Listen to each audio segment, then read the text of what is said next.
Okay, good. Here, the Total Line TV, we're on with James Buster Douglas, a man who everybody associates with the number 42 to 1, because when he stepped in the ring with Mike Tyson, February 11th, 1990, in the Tokyo Dome, nobody gave him a chance. James, it's great to have you on our show. How are you doing today? I'm doing great. Good. Listen, I understand you're still in the ring, but you're more like a sparring partner to your kids, because you basically have a gym in Columbus, Ohio, and you teach kids to box, right? What's going on with that? Tell us about it. Yeah, I'm actually the amateur boxing coach in one of the recreation department gyms in Columbus, Ohio. Same program that I came up under. I'm now back involved as the head coach at Thompson's Recreation Center in Columbus, Ohio. Great. How are your kids doing? They're doing great. I got a lot of kids that's coming in, starting out, and bringing them along pretty good. Taking our time, let them develop and get comfortable in the situation. So, right, having a lot of fun. I'm really glad to be in a situation like this. Always kind of wanted to do it, but I'm glad I got an opportunity, decided to do it, because it's been worldwide. It's been very fulfilling. Yeah, well, that's great. Well, listen, talking about the topic that I wanted to discuss with you is the man behind James Buster Douglas. And also the woman, of course, your mother, Lula, had a lot to do with you and your development. But the boxer who taught you, I suppose, was your dad. And a lot of people think, well, no, Buster Douglas, yeah, he had a lucky fight. But the fact is, before Mike Tyson hit the canvas in the 10th round, you defeated Trevor Berbick, Greg Page, Tex Cobb, Oliver McCall. You had a total of 46 fights as a pro, 38 wins, 25 by knockouts. You had 6 losses, a draw, and a no contest. And so a lot of people they didn't give you the kind of respect that you deserved. In fact, you had fought a number of heavyweight contenders and also for heavyweight champion before Mike Tyson. So you had a lot of preparation beforehand. This was not a fluke. Tell me about your dad. Tell me about Billy Dynamite Douglas, your father, who was a middleweight and a light middleweight boxer. Tell us about the type of guy he was. He was a great father, and a great man as well. He was very genuine about things, and he just provided for us and really helped me become the man that I became. Because he also worked part-time with the Columbus Parks and Recreation Department in the boxing. And he had a gym over at east side of Columbus, Blackburn Recreation Center. Uh-huh. And I started over there at the age of 10 and obtained a pretty impressive amateur record. And I won, several Golden Gloves, State Fair championships, and also won the Golden Gloves in West Virginia. Right. We traveled a great deal. I learned a lot from my dad. But Buster, James, one thing though, this is interesting. Excuse me 1 second. You liked basketball at one point more than boxing. Isn't that true? Oh yeah, basketball. Kind of got really involved in basketball from junior high, and I ended up going to school and college playing basketball. But basketball became a love of mine. I mean, I really, the high school I went to were state champions. 75, I went there in 76. In 75, they won the state championship. And then in 77, we won the state championship. We were like number one in the state, number 2 overall in the country. And so you were starting, you were a forward, James? Yes, I was a forward. And, I didn't start varsity, but I started JV, and then I participated in some of the games in varsity. But we had a hell of a team my senior year in high school. We were like 26-0. Right, but then sure. But then you were Golden Gloves boxer. Your dad, in his professional career as a middleweight and a light middleweight, he had 42 wins. Correct me if I'm wrong. 16 losses. He had 32 knockouts. He was an extraordinary boxer. He won against Luis Finales, Willie Warren, Tom Bethea, Wilbert McClure, Angel Oquendo, Pedro Soto, Carl Zuheda, Nate Collins, Bernie Briscoe. That was a title fight for the NSBF middleweight championship. He lost that, but he lost it. I think at one point I think he was winning, wasn't he? Right, they stopped the fight on the tip, but he was starting to turn the fight around, and Briscoe was kind of fading it around. And the referee, which was Benny Briscoe's manager, stopped the fight. Okay, wow. So then, unfortunately, he didn't win that fight, but he did very well. But there's something that's interesting about this. People say, yeah, Buster Douglas grew up in the shadow of his father. It's kind of funny because now, that's sad, but people kind of remember your father. Oh, yeah, this guy, Dynamite Douglas is Buster Douglas's dad. You know, it kind of went full circle. Exactly, because that was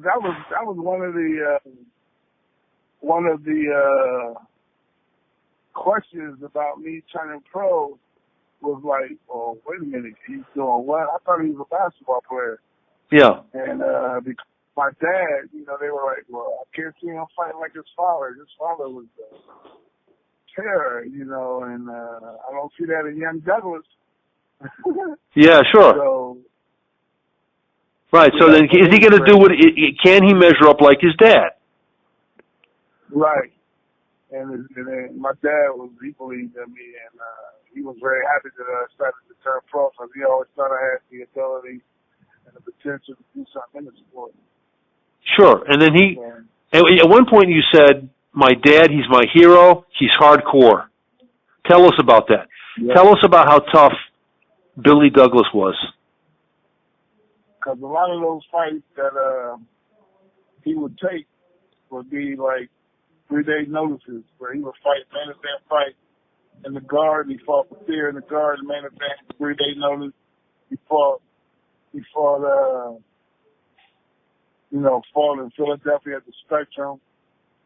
And he was all over the world, man. He fought San Juan, Puerto Rico, Buenos Aires, Argentina. South Africa at one point. Didn't he fly to South Africa and fight there? He fought in South Africa. Wow. So what we see happening is that he, like last minute, they get him and he performs. Right? Yes. Unbelievable. My dad stayed in great shape, man. He trained all the time. See, that's what they thought they were going to catch him when he wasn't, ready. But he was a tyrant. He trained. What? Tell us. Right. Tell us about his training. Tell us about a day in the life of your dad when he was training. What would he do? His life would be. He would get up in the morning and run to work, do 8 hours at work. I would pick him up late. Yeah. Because I would be messed up. How far away was work from the Douglas home? He probably at one time we lived probably about a mile outside of him, but he was another way in a different direction and then come back around, and go to work. And then we moved, and we moved about a little over 5 miles from the job. And he would get up and run and run to work, and then he would put 4 to 8 hours there. And then after that, he would come home, eat, relax a little bit, and then go to the gym with me, my 2 younger brothers sometimes, and take us to train, where he was running. So let me ask you about this. So he'd be in there training. He would be sparring with people, doing pad work. What would he be doing? I mean, hey, we got cut off there. Hey, no problem. So yeah, so as we were saying, so you'd go with your brothers to the gym. What would tell us about your dad working out at the gym? What was that like? Well, that was he would work all the kids out. He would work us out earlier. Then probably about 6 o'clock or 5:30, him and his guys would get in there and start sparring. So he would have my uncle J.D. McCauley would be sparring, and J.D. kind of fought as well. Then he would have another heavyweight in there. He would have some welterweights. Some of our top amateur fighters would be in there working out. I mean, he would have plenty of people to work out with. And he would work them out as well as they would work out with each other also. But right. The gym would be lit up. There'd be a lot of bodies in there, a lot of sparring going on. So he might do, how many rounds would he spar? I would say he would spar maybe, sometimes 10, 15 rounds or more. Then he would do, that's also counting the pad work he would do with us, teaching us how to throw punches and keeping our hands up, shooting jabs, just moving around. So he would have a demanding schedule, but he did it, man. Well, it's intense. So he was looking at so James, we're looking at a guy that does maybe 3 to 4 hours a day of training, correct? Yeah, throughout the day, yeah. You figure with the running, then coming into the gym in the evening, that's why he had such a great shape all the time. Never had a problem with weight, man. Yeah, he looked like he's very lean. Very lean. The picture of... He ate excellent. He ate shredded wheat. He's tremendously disciplined. Right. So James, here's the deal, man. You've got him in your corner. He's your trainer. You went pro in 1981, correct? Right. Okay. You went pro. Your dad was there working with you on and off, or straight until just before the Tyson fight, like maybe a year before you decided to part ways with your dad. How many years was he training you once you turned pro? He trained me for about 5 years. Yeah, okay. 5 years.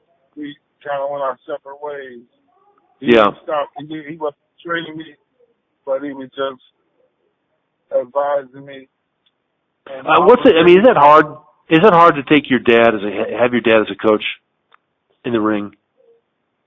No, it wasn't hard. It was just, we got along and stuff. It's just that, like my Uncle J.D. would always say, he never really pushed me like he pushed himself. But J.D. would always say, well, Buster's not doing what he should be doing. He should be working a little harder. You work harder than this.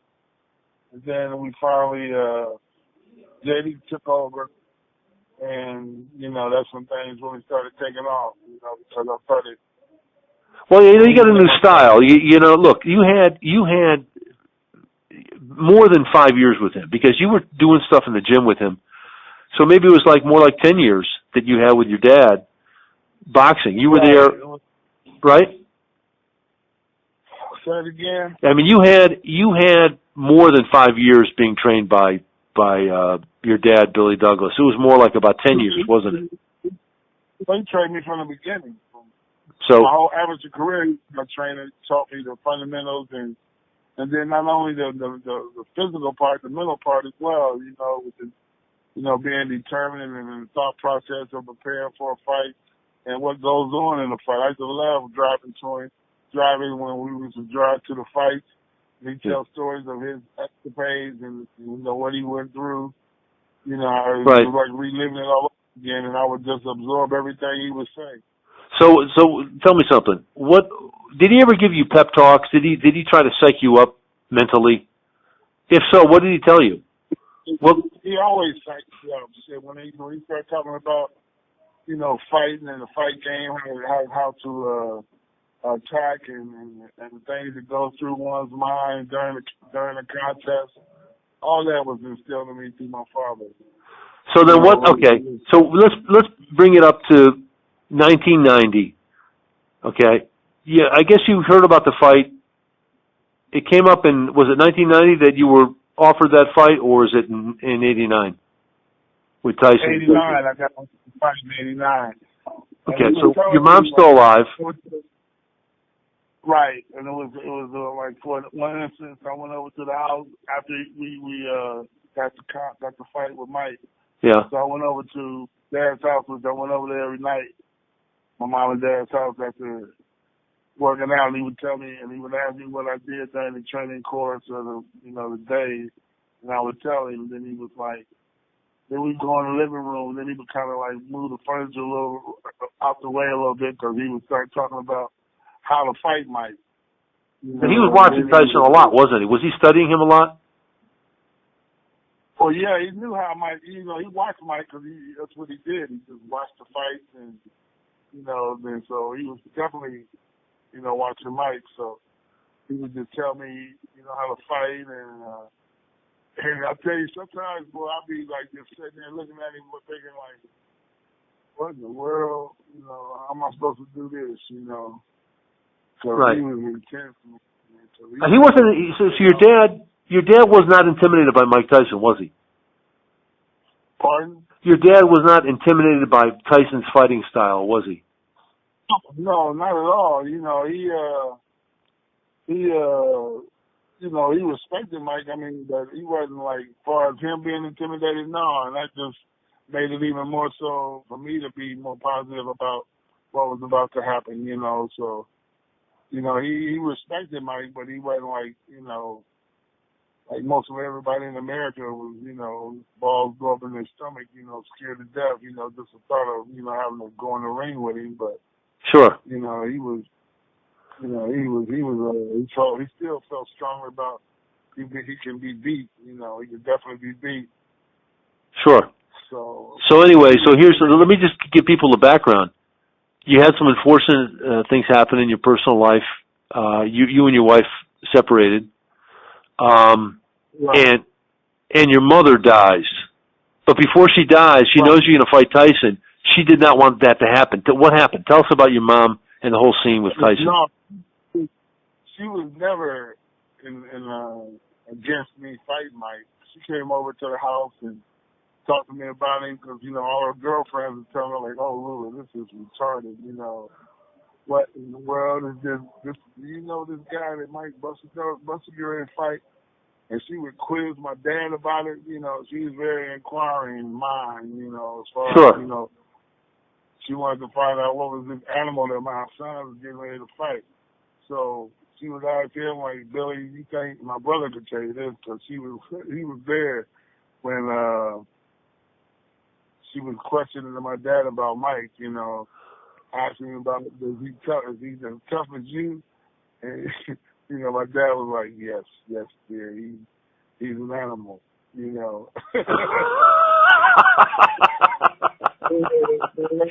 So wait a second. So what was the consensus? Was it like, okay, Tyson is an animal, James is not an animal?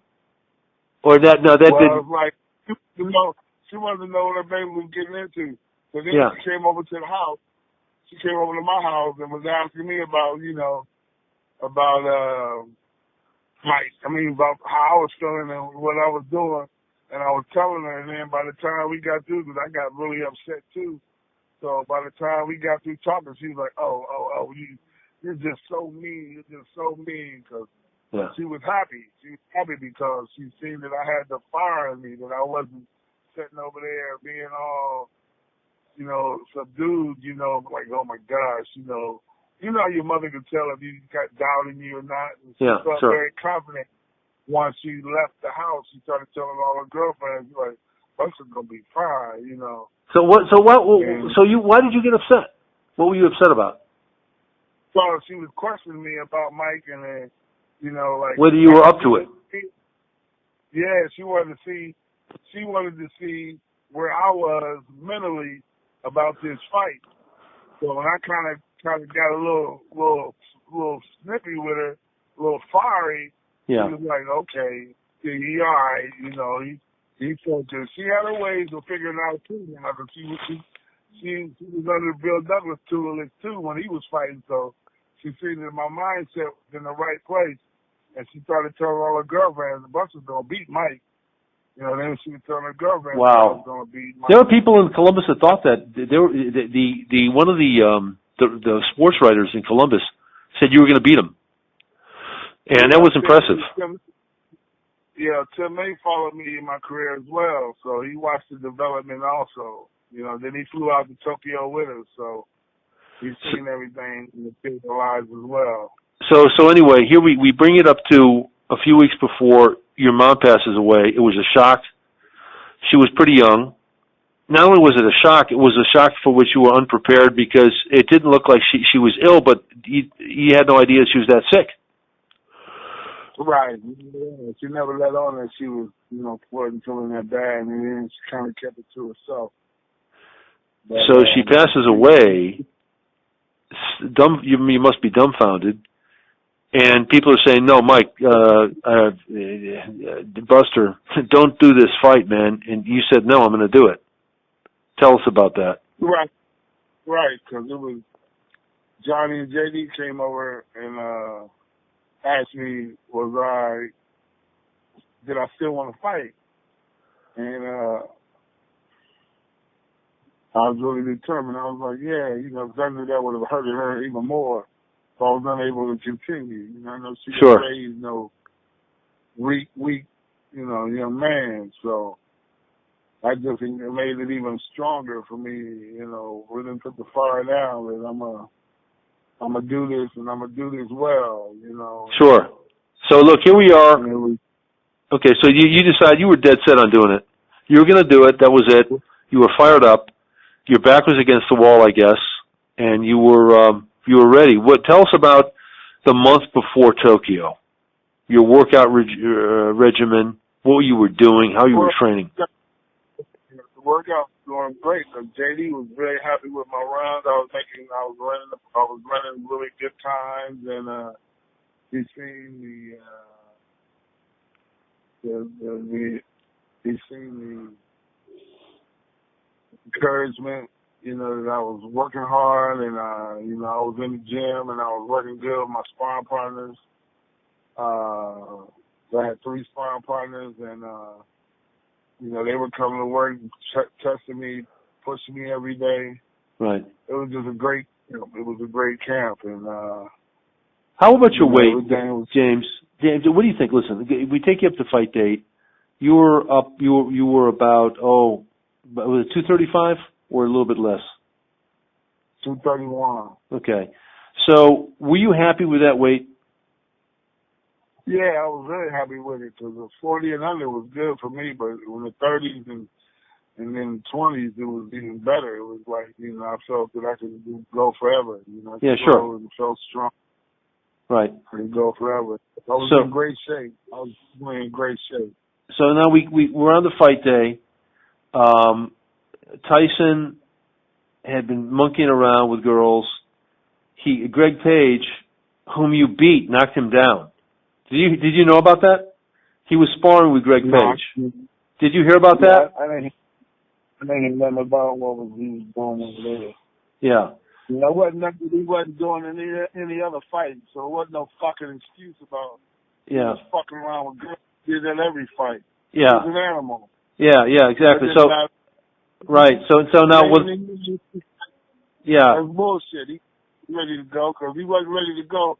He'd have went in 1 or 2 because what I was putting on him in the 10th round, 8th round, 7th round, 6th round was the same thing I put on him in the first round. James, do you know what? No shot. James, you know, do you remember the stats on you versus Tyson as far as the number of punches landed? No. It was okay. You threw approximately 441 punches, 230 of them connected. Tyson threw 214 punches and 101 connected. And when you look at those tapes of those fights, every round you were jabbing him on command, at your own will, on your own pleasure. You were just hitting him steadily, left and right, with jabs. And what stuns people is here's Tyson, 37-0 when he goes into Tokyo Dome on the 11th of February when you beat him. Tyson is only hit you half as many times as you did. You hit him. And it was a steady barrage. And the judges, the Japanese judges, had him ahead of you or even. What do you think of that, huh? That was amazing. But that's what my dad always said. Only short decision is a knockout. You know, Yeah. because they can dispute it any way they can. And once Buffalo was standing there in the fight, well, Douglas put up a great effort, but he just came up a little bit short. Just like that'd have been horrible. Oh yeah, horrible. That went to the judge's decision. Sure. So then, so you were feeling good. You go to you're hitting him on just constantly. You just dominated him. I think anybody who watches that fight says Buster Douglas dominated Tyson. So then. You had an unlucky moment, let's put it like that, in round 8. You got an uppercut from Tyson. You went down. Was there something that your dad told you that you didn't do, that you forgot to remember, you forgot to do when that happened? Yeah, I stood in front of him. I stood in front of him and started admiring my work. I was looking at him like, yeah, what do you think about me now, motherfucker? Because he thought he disrespected you. I mean, let me ask you something. What happened at the weigh-in? That's something I've never seen a film of that. I've never seen a tape of the weigh-in. Was he like disrespecting you in Tokyo?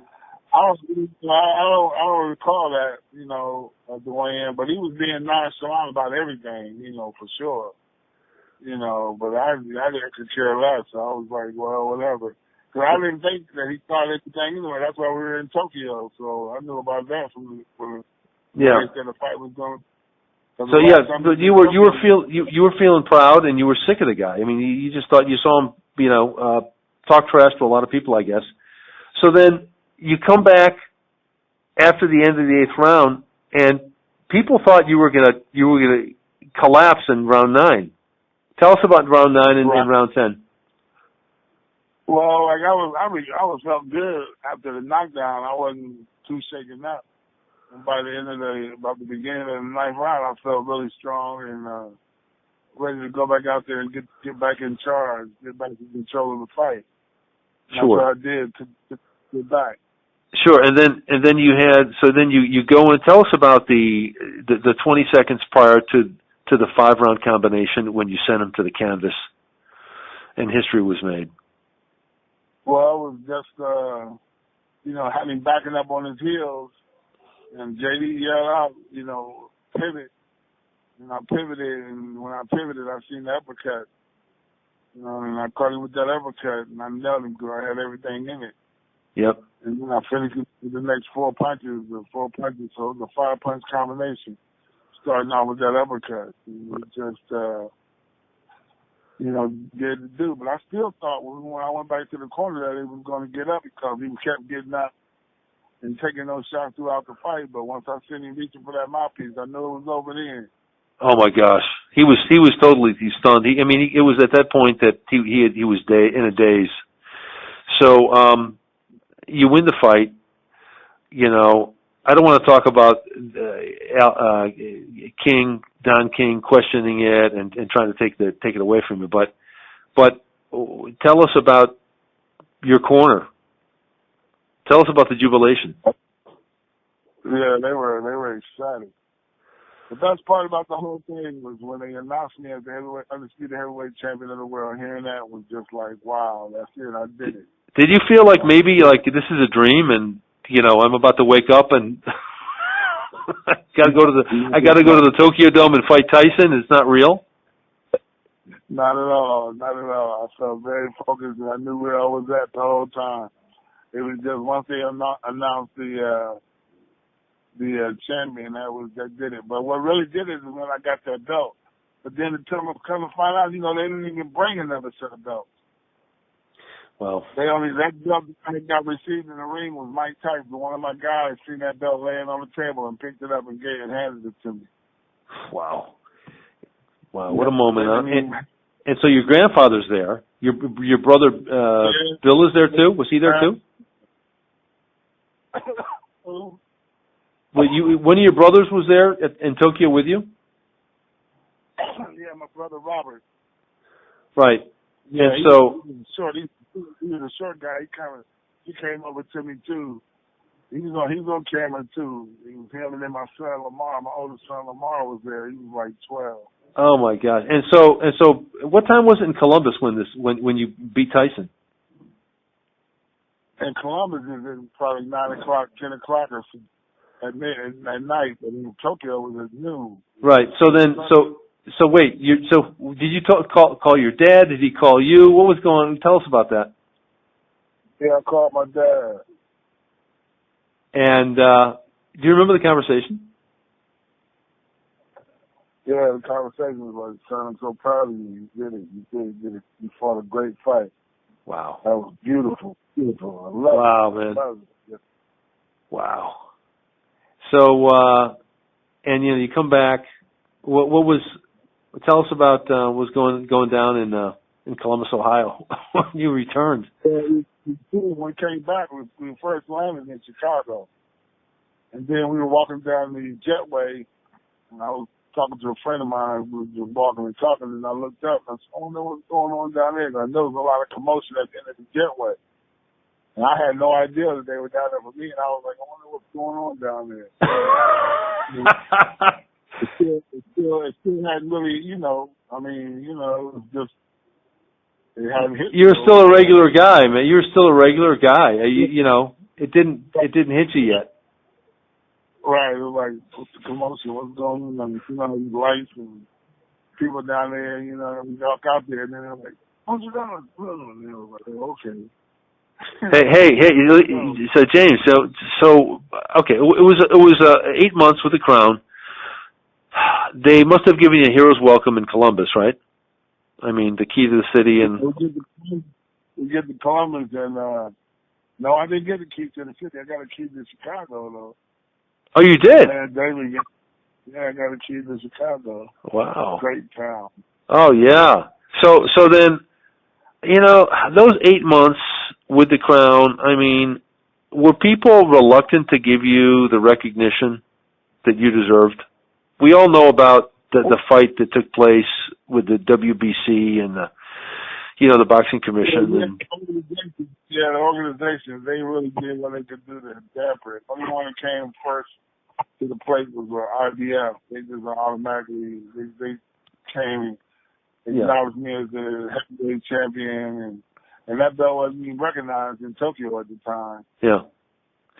So it was just the WBC and the WBA that were like reluctant to acknowledge the fight that I was the champion. They were trying to say it was, whatever, but it was horrible. I tell you what, the best time of the whole fight was hearing my name announced as the new undisputed heavyweight champion of the world. Wow, man. Shortly after getting out the ring and walking back to the dressing room, then the word came back that they were protesting, and Don King was having a heart attack. Don King. Yeah.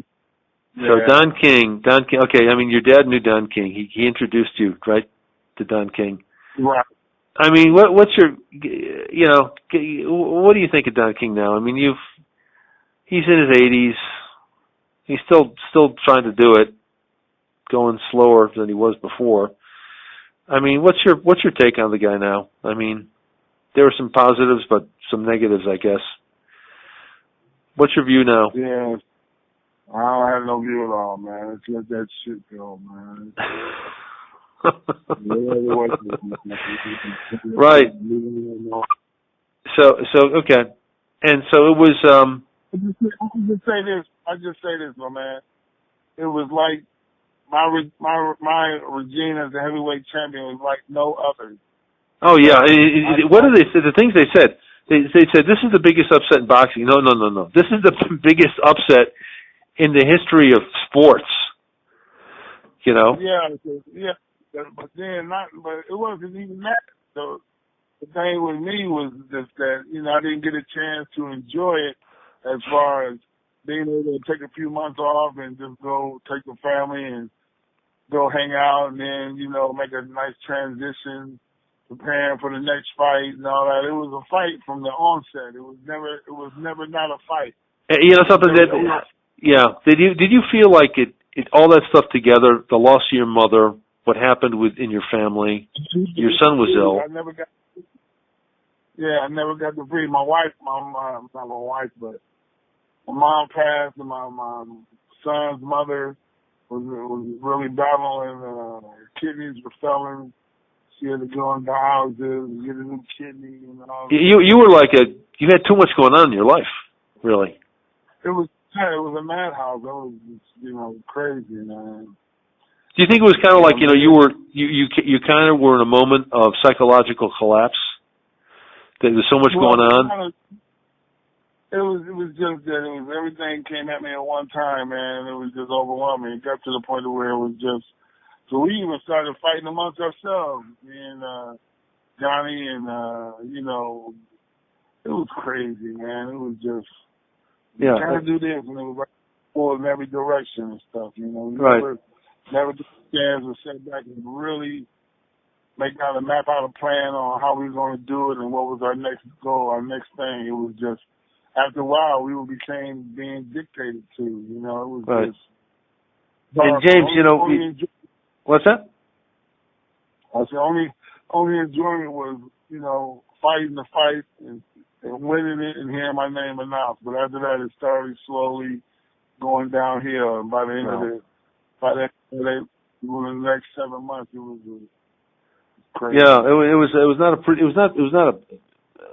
let's say a pleasant experience. So you had some problems. You had you lost against Evander Holyfield, unfortunately, and then you had some wild fluctuations in your weight, but you made a comeback. And right. Are you really proud of that comeback? You must think that that's something that really kind of like validated your ability to come back from adversity, right? that was the main goal right there. That was the main victory, was being able to get back on my feet and get back into life, get back on my feet and get back into life, Sure. Yeah. So, right. So then, you don't want to make a comeback. You don't want to come. You're now, let's see, you're 56, is it, James? 58. 58. So I guess you're not going to come back in the room and box and return to pro boxing, right? No, I'm just beat those kids up in the gym now. I'm beating them up every day. They challenging me, man. I gotta fight every day. Okay. Is there and your kid's going to be like, future pro boxer? When your son's is sort of following your footsteps. Yeah, I got 2 kids fighting, but they're just fighting. Doing it and having a good time. Right. So. Living the dream. Right. Yeah, I'm having a good time in the gym training. I got a bunch of good little prospects though, man. It's just, I'm gonna have probably the state fair coming up in August. National tournament here locally in Columbus. I'm going to probably have have 5 or 6 kids in there, if not more. Sure. Yeah, I got a nice kids coming to the gym, and that's what it's all about, man. Getting these kids back off the streets and into the gyms. And well, that's great. You're doing something. You're giving back, and which is an important thing. It's not all about you. It's about helping other people, helping other kids. So listen, Total Line TV, very grateful to be able to talk with James Buster Douglas, a regular guy, an outstanding champion, somebody that everybody can identify with because he arrived at that. Nobody thought he could do it, and he pulled it off. One of the greatest upsets in American sporting and world sporting history as well. James, thanks so much for your time. Much obliged. And we look forward to interviewing again. We hope to be able to have Joe Egan and Kumail here sit down with you and do an interview, talk about some of your fights. But we're glad we were able to talk about William or Billy Dynamite Douglas, one of the most extraordinary guys in the middleweight division, a real contender, a very, very strong man, and a great father. So thanks so much, James, for coming on the show. Thanks for having me, man. All the best to your success. Oh, fantastic. Thanks, James. You're welcome.